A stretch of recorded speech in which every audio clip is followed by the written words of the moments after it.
Hello दोस्तों, कैसे हैं आप लोग। एक बार फिर से स्वागत है आप सभी लोगों का आप सभी के अपने चैनल सपोर्टिंग ऑफ फार्मेसी में। दोस्तों आज हम लोग स्टार्ट करने जा रहे हैं बी फार्मेसी 8 सेमेस्टर वालों का बायोस्टैटिक्स एंड रिसर्च मेथडोलॉजी का यूनिट 3। यूनिट 1 और यूनिट 2 हम लोगों ने बहुत ही आसान भाषा में पढ़ के कंप्लीट कर दिया है। जो लोग नहीं देखे हैं जाकर के देख लेना। यूनिट 3 हमने बोला था बहुत जल्दी स्टार्ट करेंगे, लेकिन थोड़ा सा लेट हो गया। लेकिन अब धीरे धीरे करके बहुत जल्दी हम पूरा का पूरा सिलेबस आपका कंप्लीट कराएंगे बहुत ही आसान भाषा में। तो यूनिट 3 में आपका 4 चैप्टर पढ़ना है। पहला नॉन पैरामेट्रिक टेस्ट है, दूसरा इंट्रोडक्शन टू रिसर्च है, तीसरा हमारा ग्राफ है और चौथा हमारा है डिजाइनिंग दी मेथडोलॉजी। तो 4 चैप्टर है, 4 पार्ट इसका बनेगा। 4 पार्ट में चारों का चारों चैप्टर हम लोग आसान भाषा में कंप्लीट करेंगे। तो पहले वाले लेक्चर में पहला चैप्टर आज होगा कंप्लीट। आज हम लोग पूरा का पूरा नॉन पैरामेट्रिक टेस्ट पढ़ेंगे। इसमें जो टाइप वाइप दिया गया है सब कुछ इसको पढ़ के कंप्लीट करेंगे। तो वीडियो आज का इंपॉर्टेंट होने वाला है। क्यों इंपॉर्टेंट होने वाला है उसको भी बताएंगे। तो चलिए स्टार्ट करते हैं। स्टार्ट करने से पहले जो लोग चैनल पर नए हों चैनल को सब्सक्राइब जरूर कर लेना, बेल आइकन नहीं दबाएं, दबा लीजिए, जिससे हमारी नई नई वीडियोज का नोटिफिकेशन आपको सीधा और सीधा होम पेज पे ही मिल जाए। यूनिट 3 का पहला चैप्टर है नॉन पैरामेट्रिक टेस्ट। अब आप लोग को स्टार्ट करने से पहले यही बता देता हूं क्यों ये बहुत इंपॉर्टेंट है। देखिए बहुत सारे स्टूडेंट ऐसे होते हैं जिन्हें फार्मूले में बहुत सारी दिक्कत हो रहा है, जैसे मीन हो गया, मीडियन हो गया, मोड हो गया, और भी यूनिट 2 में बहुत सारे फार्मूले हम लोगों ने देखा हुआ है। तो उसमें फार्मूले में बहुत सारे प्रॉब्लम आ रहे हैं। तो कुछ ऐसे भी इसमें टॉपिक हैं, इस सब्जेक्ट में कुछ ऐसे भी टॉपिक हैं जिन्हें आप थ्योरेटिकल भी पढ़ लेंगे तो उसमें आपका नंबर बहुत ही अच्छे से इंक्रीज होगा और आपका बैक भी नहीं जाएगा, बहुत ही अच्छे नंबर से पास हो जाएंगे। तो कुछ ऐसे चैप्टर हैं इसमें इस सब्जेक्ट में आपका कि थ्योरेटिकल है, जैसे कि ये है नॉन पैरामेट्रिक टेस्ट। इसमें आपको पूरा का पूरा थ्योरी ही पढ़ना है। तो थ्योरी पढ़ना है तो इसको आपको एकदम अच्छे से मजबूत करना है। क्यों मजबूत करना है कि थ्योरेटिकल पार्ट में अगर आप लोग लिख देंगे तो यहाँ पर एक भी नंबर नहीं कटेंगे। लेकिन क्या होता है फार्मूले वाले में जो होता है उसमें अगर एक भी फार्मूला आपने गलत कर दिया तो पूरा का पूरा क्वेश्चन ही आपका गलत हो जाएगा और आंसर भी नहीं सही आएगा। तो थ्योरेटिकल वाला पार्ट जो है उस पर थोड़ा सा आपको फोकस ज़्यादा करना है। तो चलिए स्टार्ट करते हैं, बातें ज़्यादा हो गई। नॉन पैरामेट्रिक टेस्ट क्या होता है इसको जानते हैं। इसके पहले वाले चैप्टर में हम लोगों ने पढ़ा है, दूसरे यूनिट के लास्ट चैप्टर है वो है पैरामेट्रिक टेस्ट। तो उसको आप लोग को समझा चुके हैं, अब यहाँ पे नहीं समझाएंगे। अब यहाँ पर हम लोग पढ़ेंगे नॉन पैरामेट्रिक टेस्ट के बारे में। तो ये क्या होता है, नॉन पैरामेट्रिक टेस्ट को हम लोग डिस्ट्रीब्यूशन फ्री टेस्ट भी कहते हैं। ठीक, क्योंकि ये क्या होता है इसमें कोई भी अंडरलाइनिंग पॉपुलेशन नहीं होते। ठीक, तो सिंपली लिख सकते हैं non parametric test are also called as distribution free test. इसे डिस्ट्रीब्यूशन फ्री टेस्ट भी कहा जाता है since they do not have any underlying population, क्योंकि इनके पास क्या नहीं होता है, इनके पास अंडरलाइनिंग पॉपुलेशन नहीं होते हैं। ठीक, एक पॉइंट और भी लिख सकते हैं, non parametric test or experiment. ये क्या होता है, नॉन पैरामेट्रिक टेस्ट जो होता है ये एक्सपेरिमेंट होता है। दैट डू नॉट, जो कि रिक्वायर नहीं होता है अंडरलाइन पॉपुलेशन के एजम्पशन के लिए, ये रिक्वायर नहीं होता है। ये क्या होता है, नॉन पैरामेट्रिक टेस्ट एक्सपेरिमेंट होता है जो कि रिक्वायर नहीं होता है अंडरलाइनिंग पॉपुलेशन के एजम्पशन के लिए। समझ गए आप लोग। तो ये 2 पॉइंट हो गए। तीसरा पॉइंट आप लोग लिख सकते हैं कि नॉन पैरामेट्रिक टेस्ट जो होता है या फिर कह सकते हैं नॉन पैरामीटर जो होता है वो एसोसिएटेड होता है। किसके साथ एसोसिएटेड होता है, नल हाइपोथेसिस। नल हाइपोथेसिस के साथ ये एसोसिएट होता है। ठीक, नल हाइपोथेसिस क्या होता है ये सारी चीज़ हम लोगों ने पहले वाले लेक्चर में देख चुके हैं। ठीक, both variables are attribute. Both variables जो होते हैं वो क्या होते हैं, एट्रीब्यूट होते हैं। Non parametric test can be implemented, non parametric test को इंप्लीमेंट भी कर सकते हैं। ठीक, तो ये बस नॉन पैरामेट्रिक टेस्ट में अगर write a short note on non parametric test, तो ये 4 पॉइंट अच्छे से तैयार कर लेना है। अगर उसमें टाइप भी जोड़ लेता है, write a short note and its type of non parametric test, तो ये सिंपली 2-4 लाइन लिख देना है और इनके टाइप क्या होते हैं उसको भी लिख देना है। जैसे कि टाइप में बात करें तो आपके सिलेबस में क्या क्या दिया गया है, विल्कोक्सन रैंक सम टेस्ट हो गया, मैन विथने यू टेस्ट हो गया, उसके बाद क्रूस्कल वेलिस टेस्ट हो गया, उसके बाद फ्रीडमैन टेस्ट हो गया। ठीक, तो ये 4 टेस्ट होते हैं। 4 टेस्ट में ये 2 जो टेस्ट होते हैं ये दोनों टेस्ट लगभग में सेम होते हैं। तो ये दोनों टेस्ट के बारे में एक में ही समझेंगे, दोनों का एक ही मतलब होता है। ठीक, तो चलिए जानते हैं।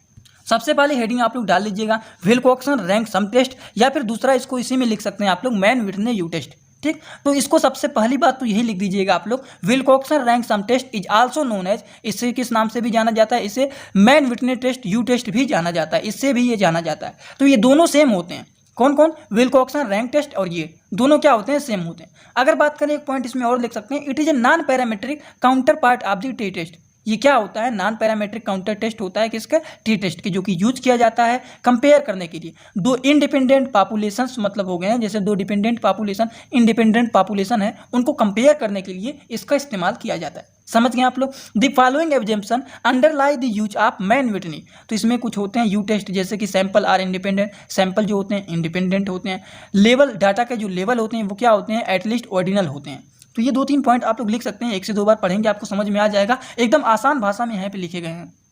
इसमें 2 टेल्ड हाइपोथेसिस होते हैं। किसके लिए होते हैं? इसको टेस्ट करने के लिए Mann Whitney test are follow. ये टेस्ट को क्या करने के लिए 2 टेल हाइपोथेसिस होते हैं टेस्ट करने के लिए मैन विटनी टेस्ट जो कि फॉलो करते हैं। इसमें 2 चीज़ आते हैं, नल हाइपोथेसिस आते हैं, अल्टरनेटिव हाइपोथेसिस होते हैं। तो इसके बारे में पहले वाले ही लेक्चर में बता दिया था, जैसे कि इसमें क्या होगा, सैंपल आइडेंटिकल होगा। और इसमें अल्टरनेटिव हाइपोथेसिस में क्या होता है, 2 पॉपुलेशन जो होते हैं वो क्या होते हैं, ये होते हैं नॉन आइडेंटिकल, ये आइडेंटिफाई नहीं होते हैं। और ये क्या होते हैं, आइडेंटिकल होते हैं। या फिर इसको इस तरीके से भी लिख सकते हैं सिंपल रूप से कि क्या होते हैं, 2 population under consideration must be equal.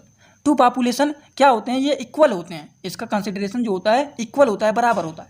Test static का बात करें तो इसमें ये फार्मूला थोड़ा बहुत पढ़ लीजिएगा, इसके जगह पर बात करना है। या फिर इसको लिख सकते हैं या फिर इसको लिख लीजिएगा, लिखना चाहते हैं तो, नहीं तो यही बस लिख देंगे तो भी बहुत है। ठीक, डिसीजन क्राइटेरिया की बात करेगा तो ये क्या होता है, ये रिजेक्ट करता है नल हाइपोथेसिस को जब यू जो होता है ये क्या होता है, लेस देन या फिर इक्वल टू। इसका मतलब होता है लेस देन या फिर इक्वल टू क्या होता है, क्रिटिकल वैल्यू से। तो ये बातें हो गई। चलिए अगले के बारे में हम लोग बात करते हैं। इसमें थोड़ा सा एक बात और आप लोग जान लीजिए, विल्कोक्सन साइन रैंक के बारे में।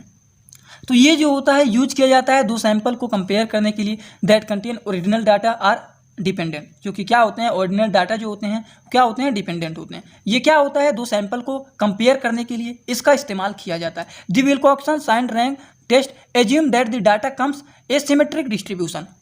तो सिंपल रूप से जान लीजिए, विल्कोक्सन साइन रैंक जो टेस्ट होता है ये एज्यूम करने के लिए होता है, जिसमें डाटा आता है, कहाँ से आता है, सिमेट्रिक डिस्ट्रीब्यूशन से। एज्यूम करना का मतलब क्या होता है, जैसे मान लीजिए यहाँ पर डाटा दिए गए हैं, इसमें से आपको कोई भी डाटा को एज्यूम करना है। ठीक, जैसे कि आप लोगों ने मीन मीडियन मोड में देखे हैं कि यहाँ पर एज्यूम करना है वैल्यू को, तो वही बात यहाँ पर किया जा रहा है। विल्कोक्सन साइन रैंक टेस्ट एज्यूम, जो कि डाटा क्या होते हैं, आते हैं सिमेट्रिक डिस्ट्रीब्यूशन से। ठीक, बात करें इसमें नल हाइपोथेसिस के बारे में तो ये क्या होता है, डिफरेंस द मीडियम इज 0। क्या होता है, मीडियन इसमें क्या होते हैं, 0 होते हैं।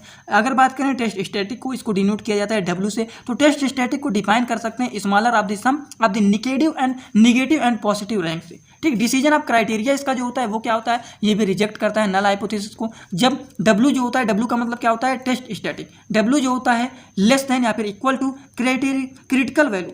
ठीक, इसका मतलब जान रहे हैं क्या हो रहा है ना, इसका मतलब आपको ऊपर ही बताए हैं, यहाँ पर देखिए लिखा गया है लेस देन या फिर इक्वल टू होता है। ठीक, तो यहाँ पर इसको आप लोग वीडियो को रोक करके लिखना चाहते हैं लिख सकते हैं।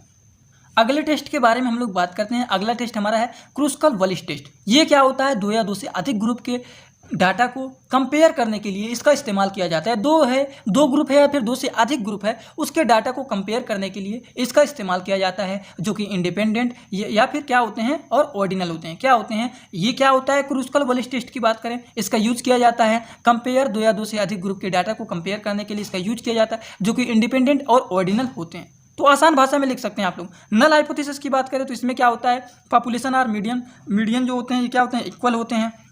टेस्ट स्टैटिक की बात करें, ये फार्मूला लिखना चाहते हैं तो लिख सकते हैं, वैसे ज़्यादा इंपॉर्टेंट नहीं है। इसमें सिंपल रूप से पूछ लेगा, write short note on Kruskal Wallis test. ठीक, तो ये थोड़ा बहुत आप लोग पढ़ लेना, समझ में आ जाएगा। ये फार्मूले आपको थोड़ा बहुत जानकारी रहना चाहिए।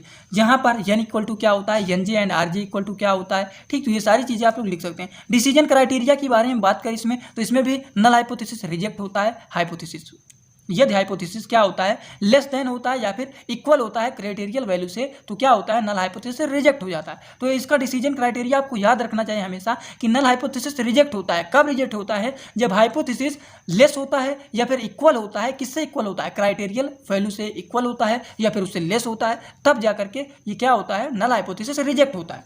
उसी तरीके से हमारा अगला टेस्ट जो है, लास्ट है, वो है फ्राइडमैन। तो ये क्या होता है, फ्राइडमैन टेस्ट। ये जो होता है नॉन पैरामीट्रिक टेस्ट होता है, जो कि डेवलप होता है, किसके द्वारा डेवलप होता है, मिल्टन फ्राइडमैन के द्वारा ये डेवलप होता है। इसीलिए इनके द्वारा डेवलप हुआ था, इसीलिए इन्होंने इस टेस्ट का नाम फ्राइडमैन टेस्ट, अपने नाम से ही इसका नाम रख दिया। ठीक, इनका नाम क्या था, मिल्टन फ्राइडमैन।